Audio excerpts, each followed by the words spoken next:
عزي صاحب العصر والزمان بذكرى أربعينية أبا عبد الله الحسين، واليوم قد أهدي قصيدتي إلى سيدي ومولاي أبا الفضل العباس. الله يعطيك الصحة والعافية. أنت دائما تقرأي قصائد المحرم؟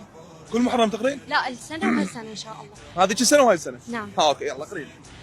ومنهم قطيع اليمنين على السقا وفاء وما بلت حشاه بغرفة، وقد كان حلا لو تروى، وإنما أبى حجر أم أن يذاب وفيتي، بكته على شط الفرات محاجر لآل تعالى بين فخر وحسرتي، عليه جلال من علي ونظرة تريك تمام الحمد من آل شيبتي.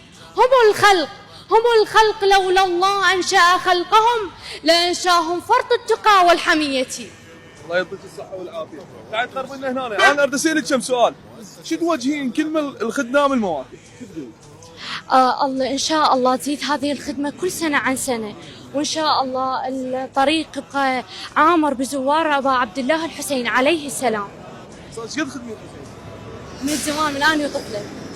أيوة يا أبو. هذا اي هذا. الحمد لله وشكر. زين، ايش وقت بديتي مسيرتك الابو الاحرار تطلعين مشي كل سنه؟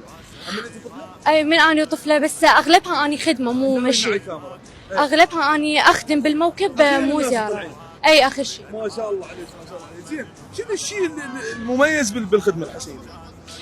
خدمتها ووفاء الزوار، ودائما انه محبتهم وسويه وتعاونهم، وطبعا اكيد رغم الحرب ورغم كل شيء جاي يصير والحراره، مع ذلك مواظبين على هذه الخدمه زوار ابا عبد الله الحسين عليه السلام. مقاومين والله ان شاء الله.